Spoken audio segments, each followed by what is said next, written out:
A maid at 62, I secretly took my orphaned granddaughter to work.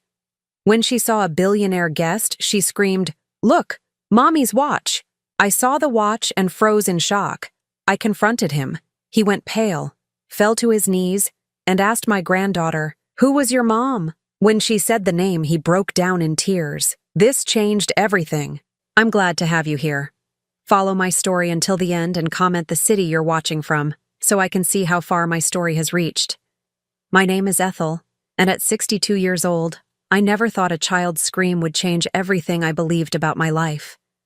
But that Tuesday morning in March, when my 8-year-old granddaughter Veda spotted something that shouldn't have existed, our world cracked wide open. I had been working as a housekeeper for the Whitmore family for 3 years. $500 a week to clean their marble floors, dust their crystal chandeliers, and pretend I didn't exist when they entertained their wealthy friends. It wasn't the life I had imagined for myself, but after my daughter Sarah died 7 years ago, leaving me with a baby to raise on my own, dignity became a luxury I couldn't afford. That morning started like any other. I had dropped Veda off at school and arrived at the mansion by 7:30. The house always smelled like expensive furniture polish and fresh flowers, a stark contrast to our small apartment that reeked of the neighbors' cooking and had heating that worked only when it felt like it. Mrs. Henderson, the head housekeeper, barely looked up when I signed in. "The master bedroom needs extra attention today," she said, her voice clipped with the authority of someone who had never scrubbed a toilet in her life. "Mr. Whitmore has guests coming for lunch." I nodded and gathered my supplies. Jonathan Whitmore was rarely home during my shifts, which suited me fine.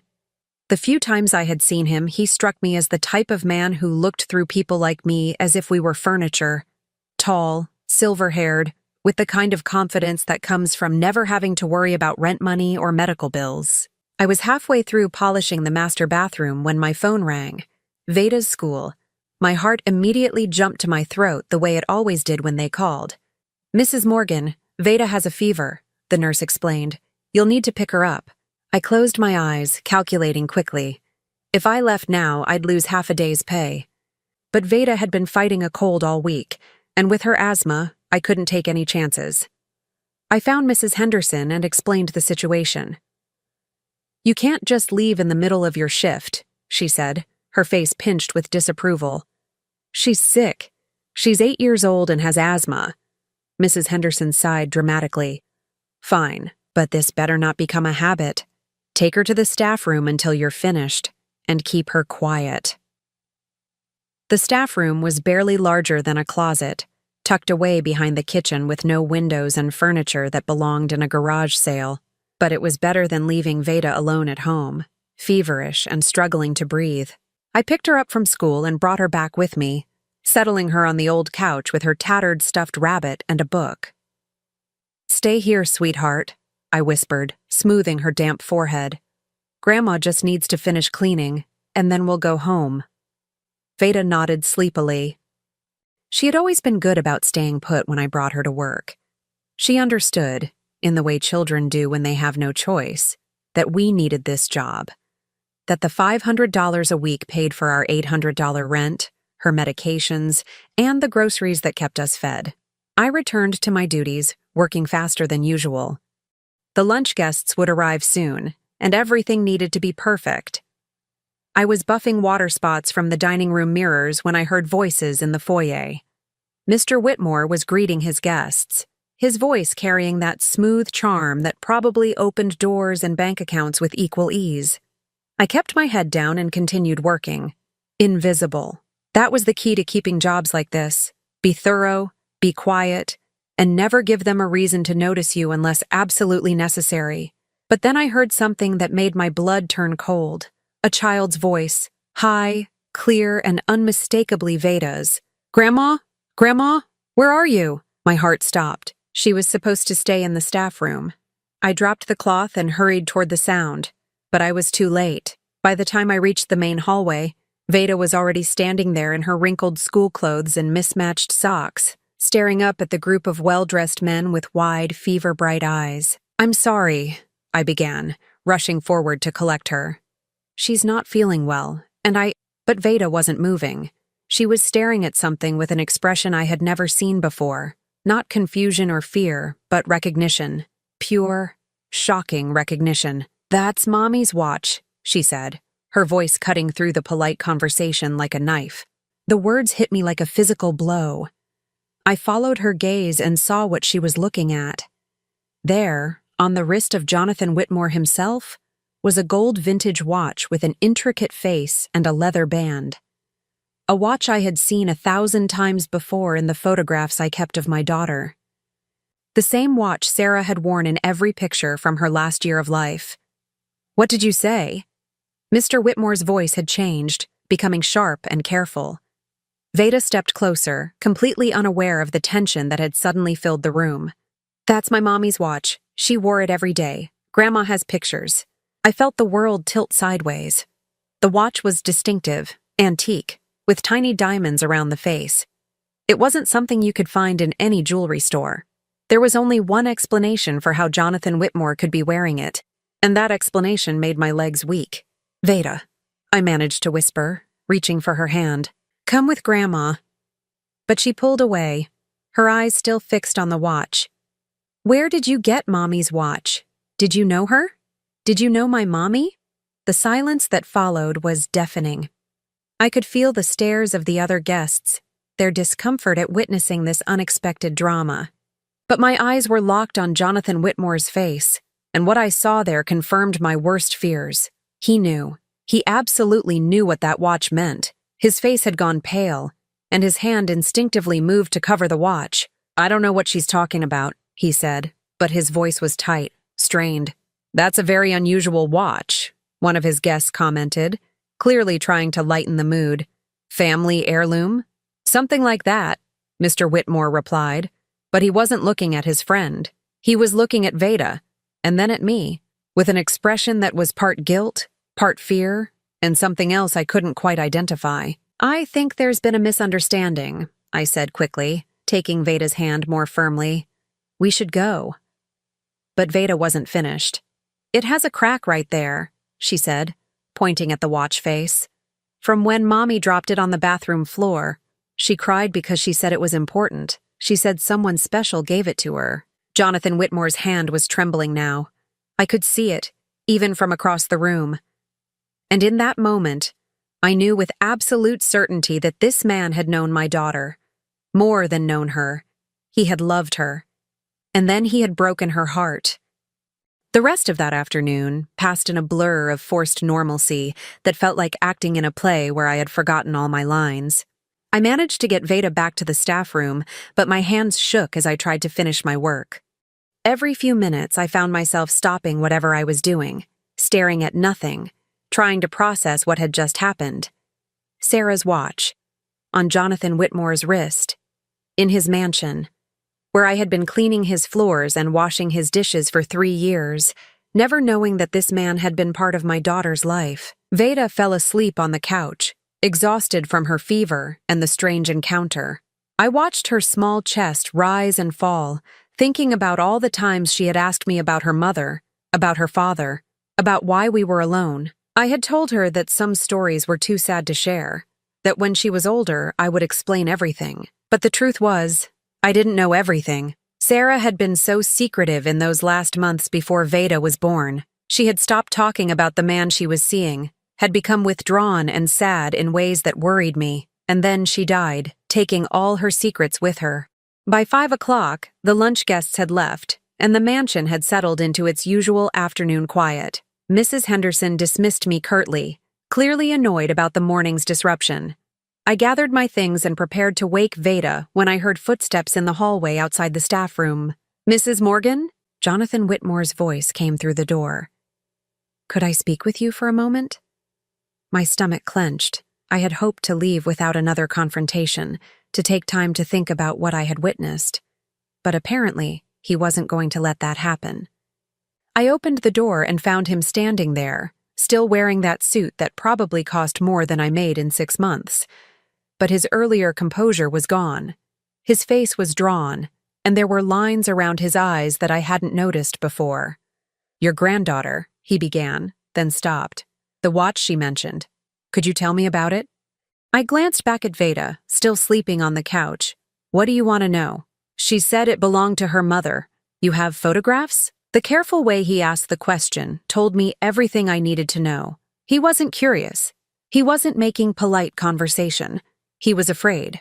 I do, I said, keeping my voice steady. Lots of them. Sarah wore that watch every single day for the last 2 years of her life. Said it was a gift from someone she loved. Something flickered across his face at the mention of my daughter's name. Sarah, he repeated quietly. Sarah Elizabeth Morgan. She died 7 years ago, 3 days after Veda was born. Complications from the delivery. I watched his face carefully. She was 29 years old and beautiful and scared. Scared because the man who gave her that watch had disappeared from her life right when she needed him most. Jonathan stepped backward as if I had slapped him. I think there's been a misunderstanding. Have there? I moved closer, lowering my voice so I wouldn't wake Veda. Because my granddaughter has been looking at pictures of that watch her entire life. She knows every scratch on it, every detail. And now here you are, wearing it, pretending you don't know what I'm talking about. Mrs. Morgan, I understand you're upset, but upset? I felt 8 years of grief and anger rising in my chest. Do you have any idea what it's been like? Raising that little girl on my own, working jobs like this one just to keep food on the table, never knowing why her father walked away? His face had gone completely white now. I don't know anything about a father. But even as he said it, I could see the lie in his eyes. The guilt was written all over him, in the way he couldn't meet my gaze, in the way his hands trembled slightly at his sides. Where did you get the watch? I asked bluntly. It's been in my family for years. That's not true. I pulled out my phone, scrolling to the photo album I kept of Sarah. Look at this. I showed him a picture of my daughter taken just months before Veda was born. She was sitting in our old kitchen, laughing at something off camera, and the watch was clearly visible on her wrist. Jonathan stared at the photo for a long moment. When he looked up, his eyes were filled with something that looked like pain. She was beautiful, he said quietly. Yes, she was. And she loved someone very much. Someone who gave her that watch and then broke her heart. I put the phone away. Someone who left her pregnant and alone. I never. He started to speak, then stopped himself. You never what? He was quiet for so long that I thought he might not answer. When he finally spoke, his voice was barely above a whisper. I never knew about the baby. The admission hung between us like a physical thing. I felt my legs go weak, and I had to lean against the doorframe to stay upright. After all these years of wondering, of imagining what kind of man could abandon my daughter, here he was, standing in front of me, wearing her watch, claiming ignorance about the child he had left behind. You never knew, I repeated, tasting the bitterness of those words. Or you never wanted to know? Mrs. Morgan, I understand you're angry, but this is complicated. Complicated. My voice rose despite my efforts to stay calm. My daughter cried herself to sleep every night for months after you left. She wouldn't tell me what happened, but I could see her heart breaking day by day. And then when she found out she was pregnant, I stopped, remembering those dark days when Sarah could barely get out of bed. I didn't know, he said again, but there was something in his tone that suggested the truth was more nuanced than that. But you knew her. You gave her that watch. He nodded slowly. Yes. And then you disappeared. Another nod, even more reluctant. Why? He looked toward the staff room where Veda was sleeping, then back at me. I was engaged to someone else. Someone my family expected me to marry. Sarah knew that from the beginning. The casual way he said it, as if my daughter's heartbreak had been an acceptable casualty in his well-ordered life, made me see red. So she was what? A distraction? Something to keep you entertained until your real life started? It wasn't like that.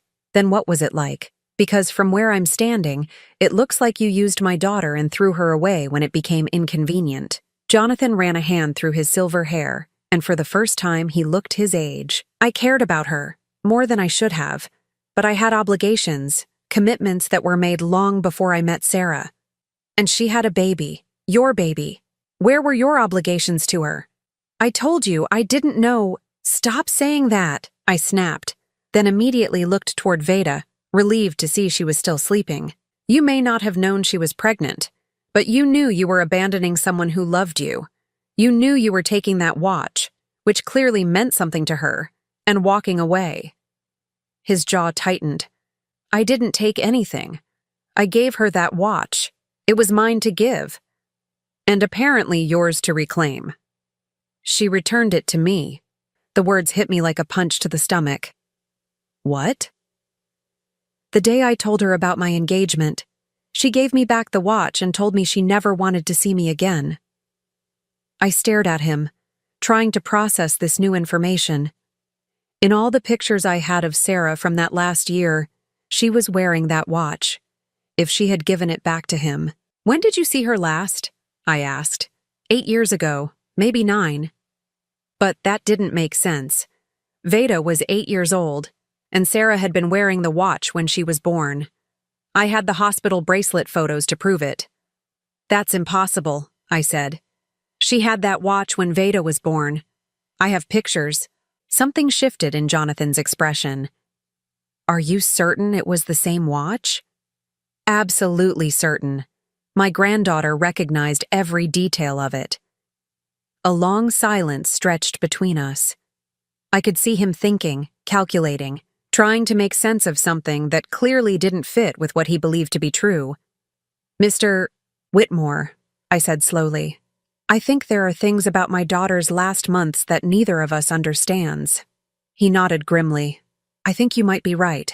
The next 3 days passed in a strange limbo.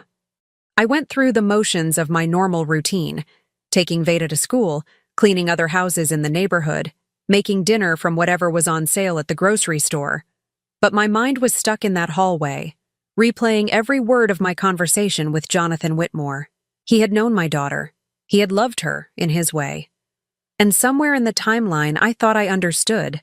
There were pieces missing that didn't make sense. On Friday afternoon, as I was folding laundry in our cramped living room while Veda did her homework at the kitchen table, my phone rang. The number was unfamiliar, but something made me answer it. Mrs. Morgan? This is Jonathan Whitmore. Could we meet somewhere private? I have some information I think you need to hear. My first instinct was to hang up. I had spent 3 days trying to push our conversation out of my mind, trying to focus on the life I had built for Veda and me. Getting involved with whatever guilt or confusion Jonathan Whitmore was working through seemed like a dangerous distraction. But then I looked at Veda, bent over her math homework with the kind of fierce concentration that reminded me so much of Sarah, and I knew I couldn't let this go. If there were answers about her father, about why Sarah had been so sad in those last months, I owed it to both of them to find out. Where? I asked. There's a diner on Maple Street near the hospital. Murphy's. Could you meet me there at 7? I arranged for Mrs. Chen from next door to watch Veda, telling her I had a work emergency. It wasn't entirely a lie. My entire livelihood depended on keeping my job at the Whitmore house, and this conversation could very well end that. Murphy's Diner was the kind of place that hadn't changed its decor since 1975. All cracked vinyl booths and fluorescent lighting that made everyone look sickly. Jonathan was already there when I arrived, sitting in a corner booth with a cup of coffee that looked untouched. He had changed out of his usual expensive suits into jeans and a sweater, but he still looked out of place among the working-class families and hospital staff who made up the dinner crowd. Thank you for coming, he said as I slid into the booth across from him. You said you had information. He nodded, reaching into the messenger bag beside him. I spent the last 2 days going through some old papers, trying to piece together the timeline we discussed. I found these. He placed a small stack of envelopes on the table between us. They were addressed to him in handwriting I recognized immediately. Sarah's careful cursive, the same writing that had filled countless birthday cards and grocery lists. She wrote to you, I said, my voice barely above a whisper. For months after we broke up, the first few were angry, which I understood.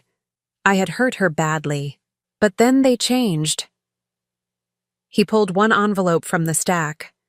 This one came about 6 months after I told her about my engagement. With trembling hands, I opened the envelope and unfolded the single sheet of paper inside. Jonathan, I know you probably throw these letters away without reading them, but I have to try one more time. I'm pregnant. The baby is due in March. I'm not asking you to leave Margaret or change your life. I just thought you should know. I still love you. I probably always will. But I understand now that love isn't always enough. Sarah. The words blurred as tears filled my eyes. March. Veda had been born in March, 8 years ago. You got this letter, I said, looking up at him. You knew she was pregnant. His face was gray, aged years in the harsh fluorescent light. I never saw it. I had my secretary handle my personal mail during that time, and I told her to return anything from Sarah unopened. Your secretary. Margaret and I were having problems. She was suspicious about the breakup with Sarah, asking questions I couldn't answer honestly. I thought the cleanest break would be to cut off all contact completely. I stared at him, trying to process the magnitude of what he was telling me. So Sarah wrote to tell you about your daughter, and you sent the letter back without reading it. I didn't know what it said. I just knew that continuing to have any contact with her would complicate everything. Everything, I repeated. Your convenient life. Your appropriate marriage. Yes, he said quietly. That's exactly what it was. There were more letters in the stack. I opened another one, dated 2 months later. Jonathan. I went to the doctor yesterday. The baby is healthy. It's a girl. I've been thinking about names, and I keep coming back to Victoria after your grandmother. You told me once that she was the only person in your family who really understood you. I bought a crib yesterday with money I've been saving. It's not much, but it's sturdy. I keep imagining what she'll look like, whether she'll have your eyes or mine. I miss you so much it feels like drowning sometimes, but I'm trying to be strong for her. Sarah. Victoria, I whispered. She was going to name the baby Victoria. Jonathan's hands were shaking now. My grandmother raised me after my parents died. She was the most important person in my life. But Veda's name is Veda, not Victoria. Keep reading. The next letter was dated just weeks before Sarah's due date. Jonathan. I saw the wedding announcement in the paper. You and Margaret looked beautiful together. I hope you'll be happy. I've decided to name the baby Veda instead of Victoria. It means knowledge or wisdom in Sanskrit.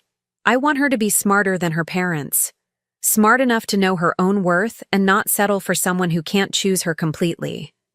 This is the last letter I'll write, I promise. But I wanted you to know that I forgive you. I don't understand your choice, but I forgive it. Sarah.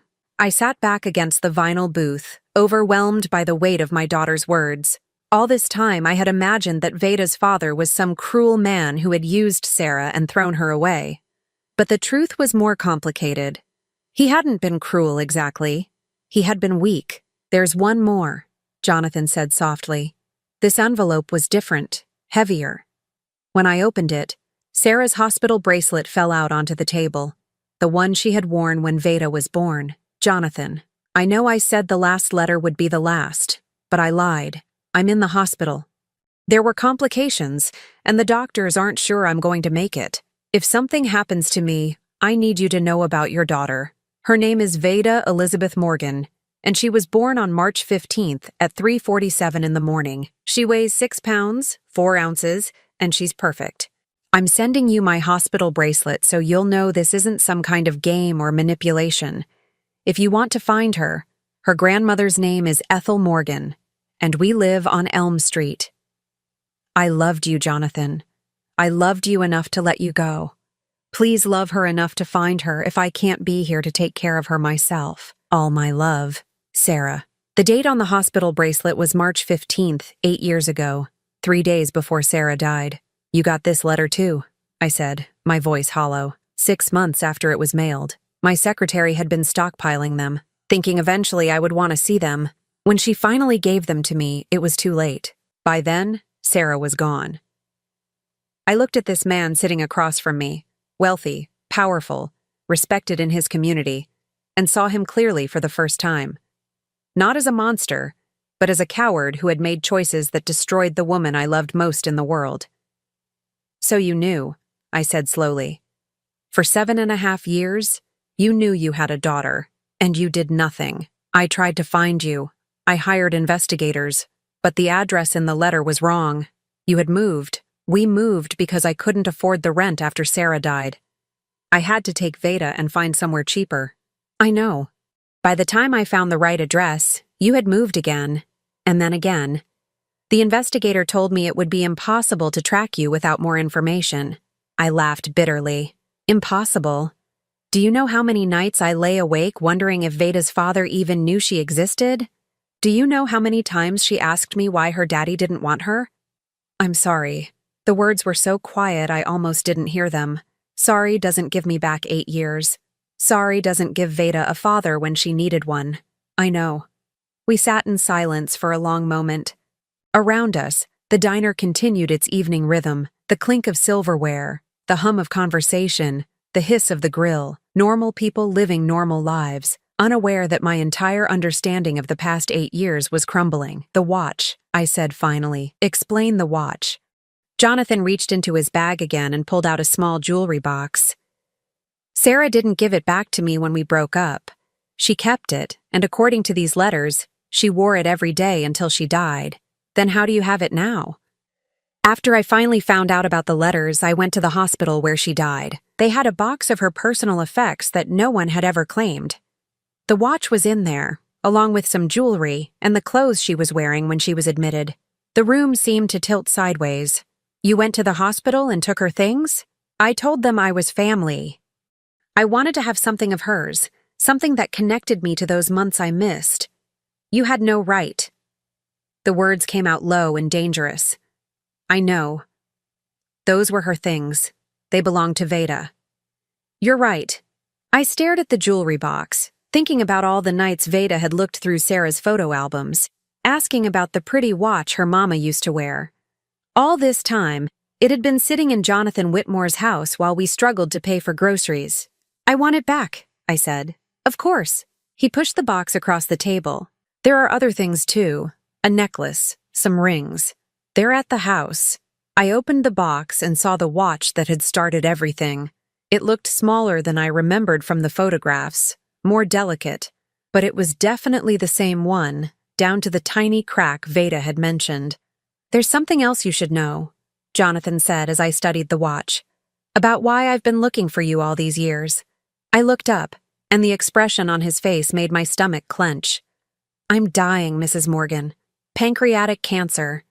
I have maybe 6 months left. The words hung in the air between us like smoke from a fire I couldn't put out. Dying. 6 months. I stared at Jonathan Whitmore across the diner table, trying to reconcile this news with the anger that had been burning in my chest for days. That's why you're telling me this now, I said finally. The guilt is eating at you, and you want to clear your conscience before you die. Partly, he admitted, but also because I want to do right by Veda, by Sarah's memory. I closed the jewelry box with the watch inside, my fingers tightening around it. What does that mean exactly? I want to provide for her. College fund, medical expenses, whatever she needs. I have a will that needs updating. The casual way he said it, as if Veda were a charity case rather than his flesh and blood, made something snap inside me. She doesn't need your money, I said sharply. She needs her father. I can't be her father.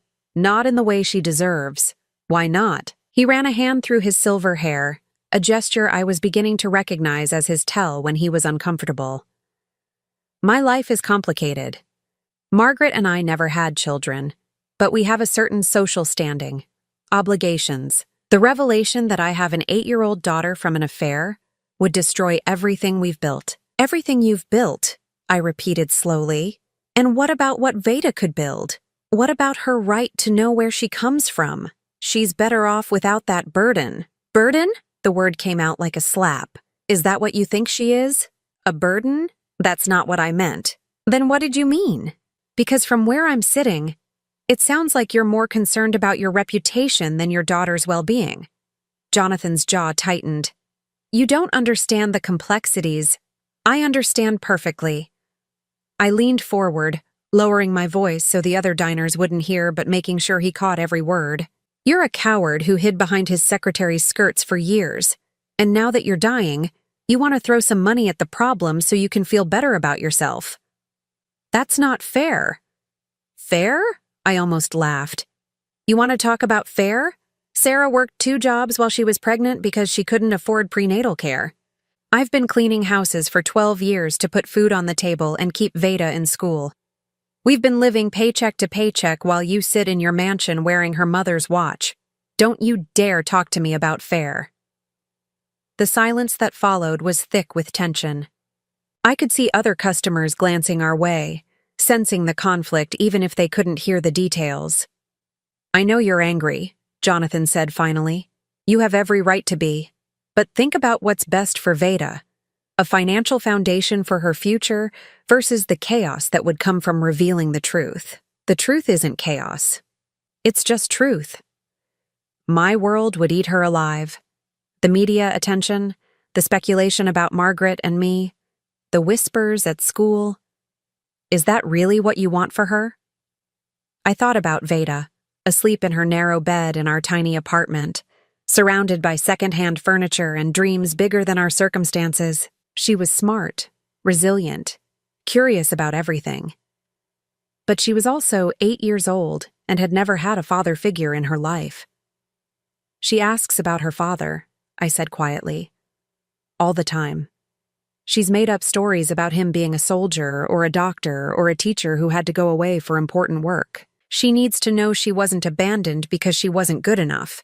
She wasn't abandoned. I didn't know, but you know now. And you're choosing to abandon her all over again. Jonathan's face went pale. I'm trying to do what's right. For who? For her or for you? He didn't answer, which was answer enough. I stood up, clutching the jewelry box so tightly my knuckles were white. I want the rest of Sarah's things, and I want you to stay away from us. Mrs. Morgan, please, let me help her financially, at least. We don't want your help. We've managed fine without you for 8 years and we'll continue to manage fine. But think about college, I'll figure it out. The same way I've figured out everything else. I was halfway to the door when his voice stopped me. What will you tell her about me? I turned back, and for the first time since this whole mess started, I saw genuine pain in his eyes. Not guilt, not fear, but actual heartbreak. Nothing, I said. Because as far as Veda is concerned, you don't exist. The walk home felt endless. I kept Sarah's jewelry box tucked inside my jacket, the weight of it pressing against my ribs like a physical ache. By the time I reached our apartment building, I had made a decision that felt both right and terrible at the same time. Mrs. Chen was watching television when I knocked on her door to collect Veda. How was she? I asked as Veda gathered her backpack and homework. Perfect, as always. Did your work emergency get resolved? I nodded, not trusting myself to elaborate on the lie. Back in our apartment, I helped Veda get ready for bed, going through our usual routine of teeth brushing and story reading and checking that her inhaler was within reach. She chatted about her day at school, about a test she was nervous about a boy in her class who had been mean to one of her friends. Normal 8-year-old concerns, problems I could help her solve. Grandma, she said as I was tucking her in. Remember that man with Mommy's watch? My stomach clenched. What about him? Do you think he really knew her? I sat on the edge of her bed, smoothing her dark hair away from her face. She had Sarah's eyes, deep brown, intelligent, always searching. But her nose was different, smaller, more angular, like Jonathan's. I don't know, sweetheart. Sometimes people just have similar things. But it had the crack, the exact same crack. Maybe there's more than one watch like that. Veda frowned, clearly not convinced. Could you ask him? Next time you see him at work? The innocence in her question nearly broke my heart. She had no idea that her simple observation had upended everything I thought I knew about her father. She was just a curious little girl who had spotted something familiar. We'll see, I said, kissing her forehead. Sleep now. After she was asleep, I sat at our kitchen table with the jewelry box open in front of me. Inside were the watch, a thin gold chain with Sarah's initial, and a small diamond ring I remembered her wearing on her right hand. Simple pieces, nothing extravagant, but they had been hers. I picked up the watch and studied it in the lamplight. The face was cream-colored with delicate Roman numerals, and the crack Veda had mentioned ran from the 6 to the 8 like a tiny lightning bolt. Sarah had been so careful with her things, but I remembered the day she had dropped this. She had been about 7 months pregnant, tired and clumsy with the weight of carrying Veda. When the watch hit the bathroom tile, she had cried for 20 minutes. It was his grandmother's, she had told me through her tears. It's probably worth more than everything else I own combined. But she had refused to take it to be repaired, said it was too expensive and she couldn't risk making it worse. She had worn it with the crack for the last 2 months of her life. Now I understood why. It wasn't just about the money. It was about holding on to the last tangible piece of the man she loved, even if he had chosen someone else. My phone rang, startling me out of my thoughts. I almost didn't answer when I saw it was an unknown number, but something made me pick up. "Mrs. Morgan, this is Jonathan. Please don't hang up. I told you to stay away from us. I know, and I will. But there's something else you need to know. About my will. I don't care about your will. I'm leaving everything to Veda." The words hit me like a physical blow. What? The house, the investments, everything. Margaret and I have been separated for 3 years. We just haven't made it public. She has her own family money. Veda is my only heir. I sank into a chair, the phone pressed against my ear. How much money are we talking about? Approximately $200 million. The number was so large it didn't seem real. 200 million. More money than I could spend in 10 lifetimes. She can't inherit that much money at 8 years old, I said weakly. It would be held in trust until she's 25, with you as the trustee. You would have complete control over how it's used for her benefit. I thought about our $800 rent, about the nights I lay awake calculating whether we could afford Veda's asthma medication and groceries in the same week, about the second-hand clothes and the broken heating that the landlord refused to fix. Why are you doing this? Because it's the only thing I can do. I can't be her father, but I can make sure she never wants for anything. Money isn't everything. No, he said quietly, but it's something, and it's the only something I have left to give. After I hung up, I sat in the dark for a long time, watching the streetlight filter through our thin curtains and listening to the sound of Veda's steady breathing from the bedroom. In a few months, Jonathan Whitmore would be dead, and my granddaughter would be one of the richest little girls in the state. But she still wouldn't have a father. She still wouldn't have the answers to the questions that kept her awake sometimes, wondering why she was different from the other kids at school who had dads who came to school plays and helped with science projects. The money would change our circumstances, but it wouldn't change the fact that the man who was her father had chosen his comfortable life over her, just like he had chosen it over her mother. I picked up Sarah's watch again, running my finger along the crack that had never been repaired. Some things, once broken, couldn't be fixed. Some absences couldn't be filled, no matter how much money you threw at them. But the money would mean Veda could go to college anywhere she wanted. It would mean she could pursue her dreams without the weight of financial worry that had shaped every decision in my adult life. It would mean she could have choices that Sarah never had, opportunities I could never give her on my cleaning lady's salary. As much as I hated Jonathan Whitmore for his cowardice, I couldn't bring myself to hate his final gift to his daughter, even if it came wrapped in guilt and delivered too late to matter in the ways that really counted. 3 weeks passed in an uneasy quiet. I returned to work at the Whitmore mansion as if nothing had happened, cleaning the same rooms, following the same routines. But everything felt different now. I couldn't dust his study without thinking about those letters Sarah had written. I couldn't vacuum the hallway where Veda had first spotted the watch without remembering the look of guilt on Jonathan's face. He was rarely home during my shifts anyway. Mrs. Henderson mentioned that he was spending more time at his doctor's appointments, though she said it in the casual way people discuss routine maintenance rather than a man facing his own mortality. I had told Veda that I had spoken to the man with the watch, and that he had confirmed it wasn't her mother's after all. Just a similar design, I explained. She had accepted this explanation with the resilience that children show when adults give them answers that don't quite make sense, but signal that the conversation is over. The watch itself sat in my jewelry box at home, wrapped in one of Sarah's old scarves. I hadn't decided what to do with it yet. Wearing it felt wrong, like claiming something that belonged to my daughter's ghost. But leaving it hidden felt wrong too, like denying the connection it represented.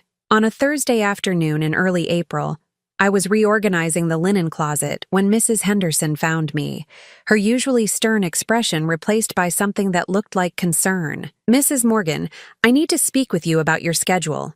I set down the stack of towels I had been folding. "Is there a problem?" "Mr. Whitmore is quite ill. He's asked me to reduce the household staff temporarily." "I'm sorry, but we won't be needing your services for the foreseeable future." The words hit me like a punch to the stomach. $500 a week, gone.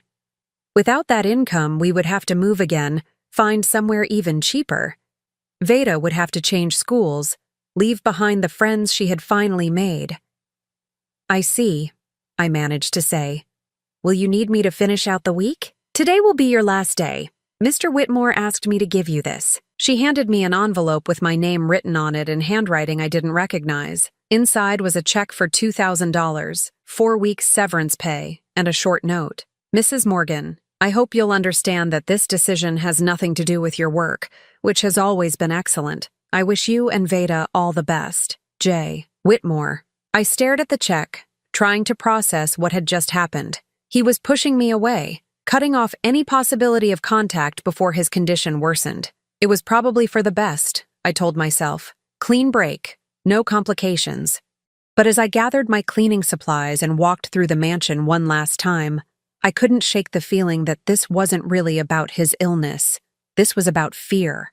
Fear of what might happen if he saw too much of Veda, if she started asking more questions, if his carefully controlled life began to unravel. 2 days later, I was sitting in our apartment going through job listings when my phone rang.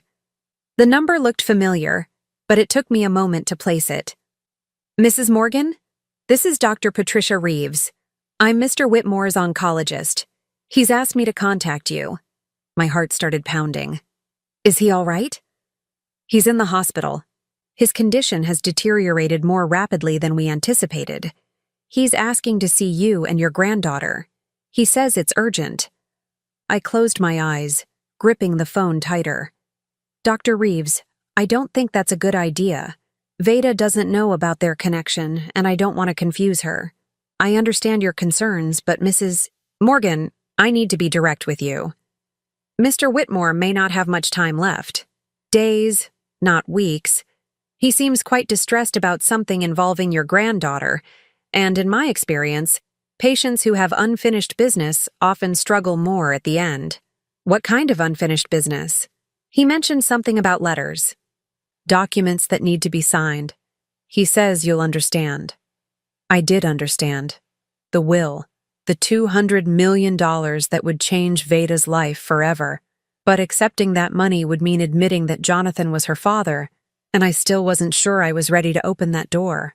"Where is he?" "St. Mary's Hospital, room 412. Mrs. Morgan, if you're going to come, please come soon." I hung up and sat staring at the wall, my mind racing. Veda was at school and wouldn't be home for 3 hours. I could go to the hospital, sign whatever documents he needed signed, and be back before she ever knew I was gone. Keep it simple. Keep it clean. Keep her out of the emotional mess that came with having a dying father who had never wanted to know her. But as I grabbed my purse and headed for the door, I couldn't shake the memory of Veda's face when she had seen that watch. The excitement in her voice when she thought she had found a connection to her mother. Maybe she deserved to know the truth, even if it was complicated and painful. 30 minutes later, I was standing outside room 412 at St. Mary's Hospital. Through the partially open door, I could see Jonathan connected to various machines, his skin gray and his breathing labored. He looked nothing like the confident, well-dressed man I had been cleaning up after for 3 years. He looked fragile, human, afraid. I knocked softly on the doorframe. Mr. Whitmore? His eyes opened, and when he saw me, relief flooded his face. Ethel, thank you for coming. It was the first time he had ever used my first name. Dr. Reeves said you needed to see me. I do. Please, sit down. I pulled a chair closer to his bed, but remained standing. What's this about, Jonathan? I've been thinking about our conversation at the diner, about what you said about Veda needing to know her father. I thought you had made your feelings clear on that subject. He struggled to sit up straighter, wincing with the effort. I was wrong. I've been wrong about so many things. What changed your mind? I had a dream about Sarah. She was holding Veda as a baby, and she looked at me and said, "She's going to wonder her whole life why you didn't choose her." When I woke up, I realized that's exactly what I'm doing. I'm choosing my comfort, my reputation, over my daughter's need to know where she comes from. I felt something shift in my chest, a small crack in the wall of anger I had built around this situation. It's a little late for that realization, don't you think? Yes, but not too late to do something about it. What do you want to do? I want to meet her. Really meet her. I want her to know who I am before I die. I stared at him, trying to read the sincerity in his face. And then what? You have this deathbed confession. She gets to say goodbye to a father she never knew she had. And then I'm left to pick up the pieces of her grief? That seems incredibly selfish. I know how it sounds. But Ethel, I've spent the last 3 weeks researching you and Veda. I know about her grades, her interests, her dreams of becoming a veterinarian. I know you've been saving money for years to buy her a bicycle for her 9th birthday. I know she's been asking for piano lessons, but you can't afford them. The fact that he had been watching us, learning about our lives from a distance, should have felt intrusive. Instead, it felt like something I hadn't expected from him. It felt like caring. How do you know all that? I hired someone to do a background check, not to invade your privacy, but because I wanted to understand what kind of life she has, what kind of person she's becoming without me. And what did you find? I found a little girl who is smart and kind and resilient. I found a grandmother who has sacrificed everything to give her the best life possible. And I found myself wishing I could have been part of that. I sank into the chair, suddenly exhausted. Jonathan, even if I agreed to this, how would I explain it to her? Veda? Meet your father who's been alive your whole life but chose not to be part of it until now? That's going to destroy her. We could start smaller. Maybe you could bring her to visit me in the hospital. As a family friend? Let her get to know me a little before we tell her the truth. And then what? She gets attached to you just in time to watch you die? The bluntness of my words made him flinch, but he didn't look away. Maybe, but isn't a short time with her father better than no time at all? I don't know. Is it? We sat in silence for a long moment, the only sounds the beeping of his monitors and the distant noise of the hospital around us. Finally, Jonathan reached for something on his bedside table. I want to show you something. It was a photograph, clearly recent, taken with a long-distance lens. Veda and I were walking out of her school, her backpack slung over her shoulder, her face animated as she told me something that had happened during her day. I was smiling down at her, my hand on her shoulder. When was this taken? I asked. Last week. The investigator I hired took it to confirm her identity for the will, but when I saw it, I couldn't stop looking at it. She looks so much like Sarah. But there's something else too. Something around the eyes, the shape of her face. She looks like you, I said quietly. Yes. And when I saw that, I realized that she's not just Sarah's daughter. She's mine too. I've missed 8 years of watching her grow up, of being part of her life. I can't get those years back, but I can try to make the time I have left count for something. I studied the photograph, seeing Veda through her father's eyes for the first time. The resemblance was subtle but unmistakable once you knew to look for it. If I agree to this, I said slowly, there have to be conditions. Anything. First, we do this slowly. You don't get to dump the truth on her all at once and then disappear. If you're going to be part of her life, even for a short time, You have to think about what that means for her emotionally. I understand. Second, if at any point I think this is hurting her more than helping her, we stop. No arguments, no negotiations. Agreed. Third, the money stays out of this until she's old enough to understand what it means. She doesn't need to know about the inheritance while she's grieving. Jonathan nodded slowly. Those are fair conditions. I looked at the photograph one more time, then handed it back to him. I'll bring her tomorrow after school. But Jonathan, if you break her heart the way you broke her mother's, I will make sure she forgets you ever existed.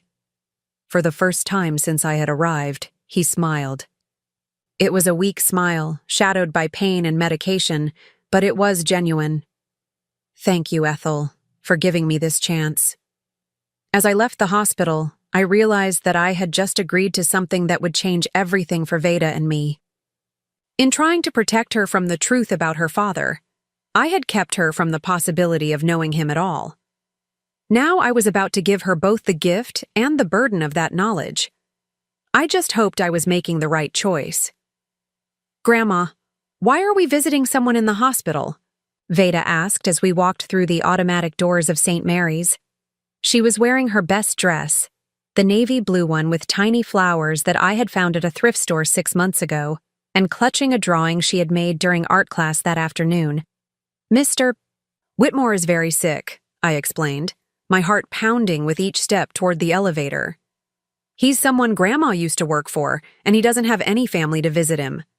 It wasn't exactly a lie, but it wasn't the whole truth either.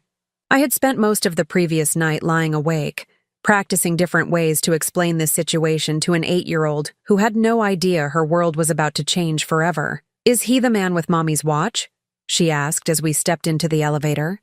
I pressed the button for the 4th floor, buying myself a few seconds to answer. Yes, sweetheart, he is. And it really wasn't Mommy's watch?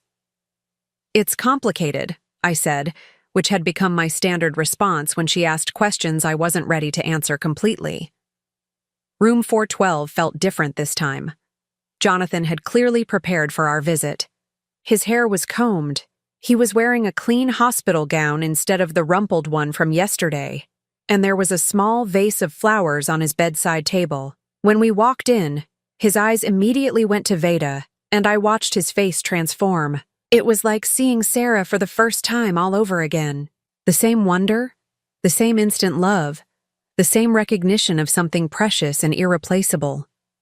Hello, he said softly, his voice gentle in a way I had never heard from him before. You must be Veda. She nodded, suddenly shy in the way children get around strangers in hospitals. Grandma says you're sick. I am, but I'm feeling much better now that you're here to visit me. Veda looked around the room, taking in the machines and monitors with the frank curiosity of childhood. Does it hurt? Sometimes, but the doctors give me medicine that helps. She held up her drawing, which showed a stick figure family standing in front of a house with a giant sun overhead. I made this for you. Grandma said you don't have family to visit. Jonathan's eyes filled with tears as he took the picture. This is beautiful, Veda. Thank you so much. That's me and Grandma, she explained, pointing to the 2 figures holding hands. And that's our apartment building. It's not very big, but we like it. It looks perfect, he said, studying the drawing as if it were a masterpiece. Where do you go to school?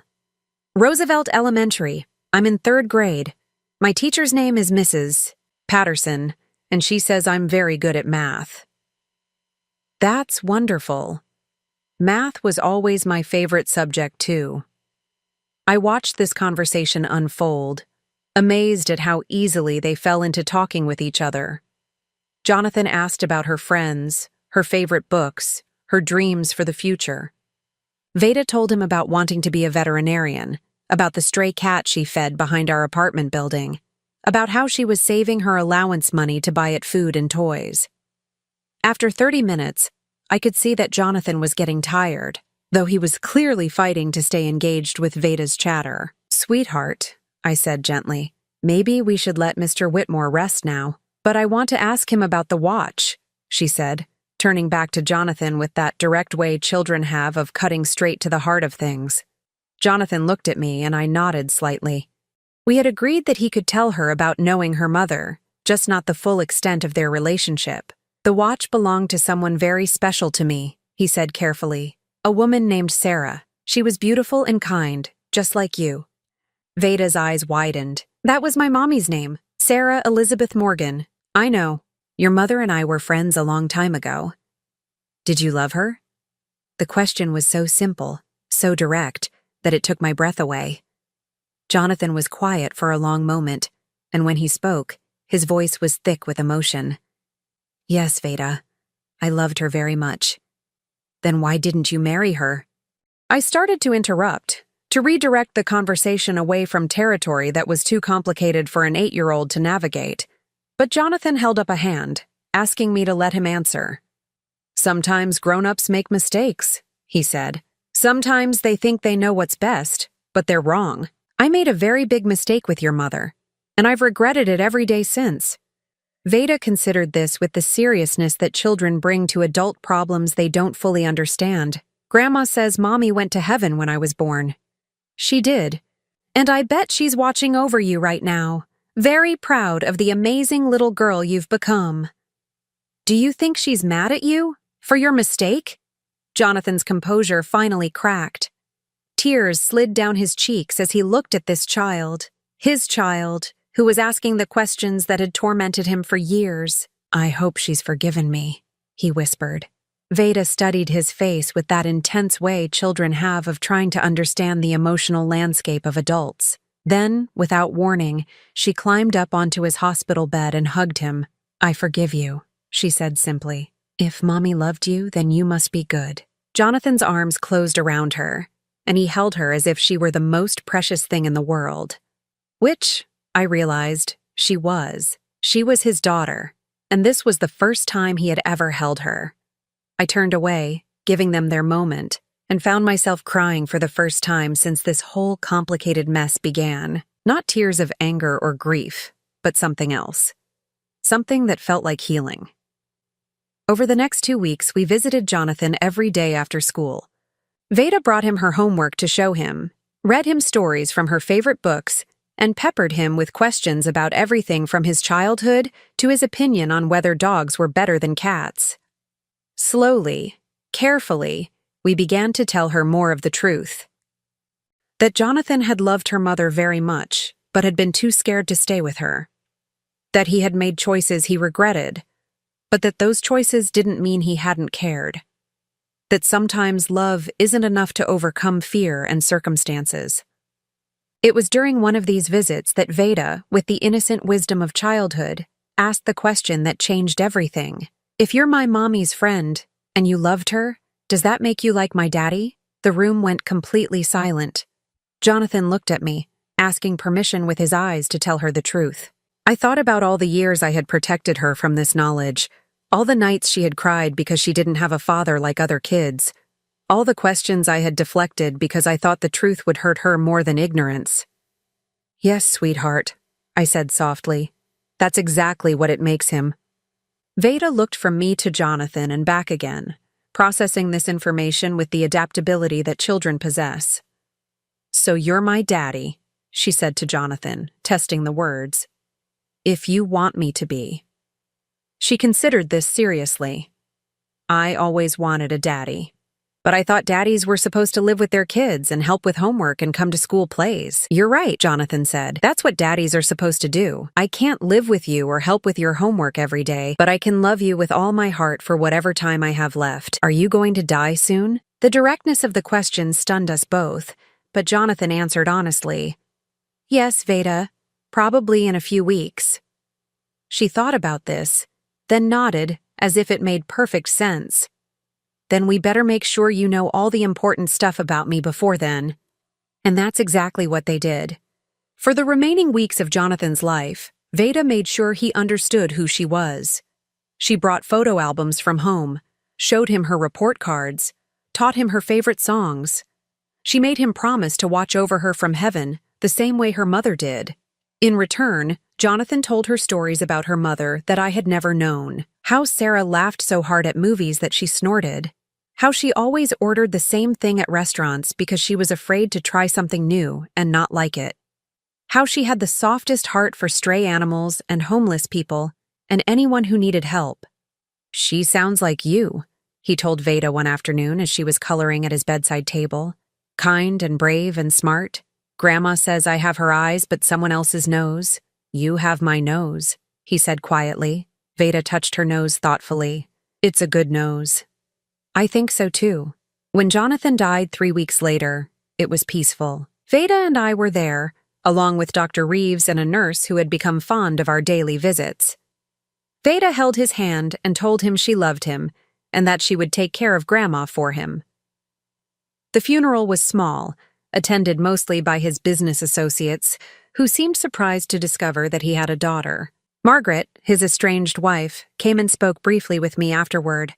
She was gracious and sad, and she told me she was glad he had found Veda before he died. "He was different these last weeks," she said. "Happier, even though he was dying. You gave him something he didn't know he needed." 3 days after the funeral, Jonathan's lawyer called to discuss the will. The meeting was held in his downtown office, all mahogany and leather, and the quiet efficiency of serious money. Mr. Whitmore was very specific about his wishes, the lawyer explained, spreading documents across the conference table. The bulk of his estate, approximately $200 million, is to be held in trust for Veda until her 25th birthday, with Mrs. Morgan as the trustee. The numbers still didn't feel real. $200 million. Enough money to ensure that Veda would never have to worry about rent or groceries or medical bills the way I had for the past 8 years. However, the lawyer continued, there are some conditions. I looked up, suddenly wary. Even in death, Jonathan was going to try to control our lives. The money is to be used exclusively for Veda's benefit. Education, medical care, housing, reasonable living expenses. Mrs. Morgan, you're also provided for with a separate trust of $10 million to ensure you're never financially dependent on Veda's inheritance. $10 million for me. There's more money than I had ever imagined having. Enough to quit cleaning houses forever. Enough to give Veda the grandmother she deserved instead of one who was always exhausted and worried about money. There's one more thing, the lawyer said, reaching into his briefcase. Mr. Whitmore asked me to give this to Veda personally. It was a small jewelry box, similar to the one that had held Sarah's watch. Inside was a locket, gold and delicate, with an inscription on the back. "For my daughter, with all my love. Dad." Inside the locket were 2 tiny photographs, one of Sarah, taken when she was young and laughing, and one of Jonathan from around the same time period. That evening, as I fastened the locket around Veda's neck, she looked at herself in the mirror with satisfaction. "Now I have both of them with me," she said simply. "Yes, you do. Grandma, are we rich now?" I thought about how to explain the concept of $200 million to an 8-year-old. "We're comfortable, sweetheart. We don't have to worry about money anymore." "Good. Can we get the kitty from behind our building some real food now, and maybe take her to the vet?" I laughed, realizing that even with all this money, Veda's priorities remained exactly the same. Take care of the people and animals who needed help. Be kind, be brave. Yes, sweetheart. We can definitely take care of the kitty. 6 months later, we moved into a house in a good neighborhood with excellent schools and a big yard where Veda could play. But we kept our routine of visiting Sarah's grave every Sunday, bringing flowers and updating her on how Veda was doing in school, how she was learning piano, how she had decided she definitely wanted to be a veterinarian when she grew up. She found her daddy, Sarah, I told the headstone one autumn afternoon while Veda arranged fresh daisies in the vase. It wasn't the way any of us would have chosen, but she found him. And he loved her exactly the way you knew he would, if he ever got the chance to know her. The watch, Sarah's watch, now sits on Veda's dresser, in a place of honor next to the locket her father gave her. She's too young to wear it yet, but she likes to hold it sometimes while she's doing homework or reading before bed. "It tells time backward," she told me one evening, studying the crack in the face. "It goes from when Mommy had it to when Daddy had it to when I have it. Like a story moving through our family." That's exactly what it is, I realized. The watch isn't just a piece of jewelry. It's proof that love persists, even when people make mistakes, even when circumstances tear families apart, even when time runs out too soon. It's proof that sometimes, if you're very lucky, you get a second chance to do the right thing. And sometimes, that's enough. Now I'm curious about you who listened to my story. What would you do if you were in my place? Have you ever been through something similar? Comment below. And meanwhile, I'm leaving on the final screen 2 other stories that are channel favorites, and they will definitely surprise you. Thank you for watching until here.